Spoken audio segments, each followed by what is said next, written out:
what we have here is data that we asked, select in order 3 experts that you trust the most. Apologies putting taxi drivers, politicians and doctors together. But yeah, there we go. But interestingly, what happens on the left-hand side, you can see the medical profession pretty much nailed the top end of trust. There's doctors and nurses at 64 and 51% most trusted. And simply put at the other end, least trusted, politicians anchor the basement there, 69%. Sorry, Mr. O'Day. How much do you agree or disagree that the current Australian political system is a broken system and isn't working? 54% of Australians agree that the current political system is broken and isn't working. So what we then did to round it out is actually ask them about the concept of citizen juries, and 57% of Australians supported the concept of a citizen's jury. The summary here is very interesting. Most Australians think the current system is broken and is not working, and people trust politicians the least.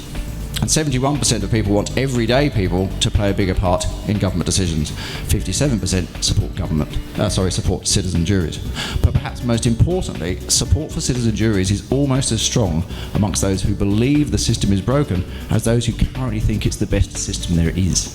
Or put it another way, this is overwhelming evidence. Whether you love or loathe the current system, most people agree that a citizen's jury will make our democracy better. So what do we do? How do we actually try and restore some of that faith and that trust in the political system? How do we address the disillusionment that people obviously have with the system? So I'd throw up, at a federal level, we should have fixed election cycles. Secondly, tighter and more consistent donation laws. Thirdly, improved parliamentary processes. Fourthly, a national ICAC. Fifthly, meaningful federation reform, starting with health and education, where there's clear allocation of responsibilities at one level of government. Sixth, greater transparency on public expenditure, particularly in an environment where state and federal governments, but particularly state governments, are outsourcing a lot of functions to private suppliers or non-government providers, whether they're not-for-profit or for-profit. Empowered regional governments, so actually meaningfully, not necessarily at local government, but at a more regional level, empowering decisions to be made at a more regional and grassroots level. Candidate selection by party members. Banning misleading political advertising, which has very strong public support. And finally, better public engagement. And on that better public engagement, the example of the citizen jury with the Public Accounts Committee, which I chaired 5 years ago. I've moved out of that role and now in a PALSEC role to the Premier and Treasurer, as Ian said. But in that role, we commissioned 2 citizens' juries, one in Sydney, one in regional New South Wales, with randomly selected members of the public coming together. They went through an exercise, self-directed exercise, where they were properly informed and they directed the inquiries and the investigations as they saw fit, ultimately made recommendations to government. Those recommendations were included in our report back to the Parliament. I think in all but really one case, they were taken on board in terms of the recommendations of the committee.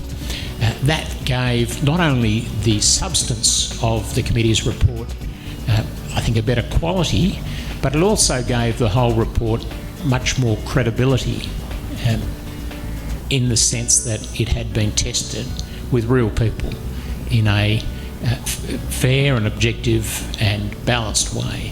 A citizens' jury is a tool for addressing this lack of trust and lack of trust in the system. So I just wanted to say that up front. And I don't think that 54% actually proves that democracy is in any way broken. I think perhaps the brand is a bit tarnished.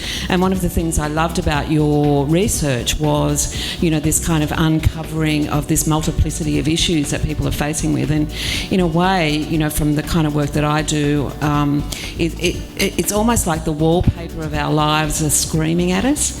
And so it becomes, that issue that you said of, well, where's my issue being addressed in this? That's a very very salient point, and that's what we find when we do engagement programs, is that people are so absorbed with the enormity of what's happening around them that they actually focus in a really small and tiny way on their specific issues. There's an inherent tension between the executive arm of government and the parliamentary arm of government, and that in the Australian democratic system is more blurred than it is in some others. I'm actually in favour of greater parliamentary autonomy, not to the extent that it becomes ungovernable. In other words, you have to round up a herd of cats because you don't know where they're going to go at any one stage. But I'm in favour of more autonomy. I think if you changed the way that you elect people, and I'm in favour of moving more to a regional government perspective where you might have a number of people elected from a region, and I think you'd have a broader cross-section therefore if you did that. But if you were to let the cats go, then certainly the upper house model where you have ordinary people randomly selected, I think would be a better model consistent with that, rather than having people elected to parties that voters think they can predict the way that they're going to vote. Just make that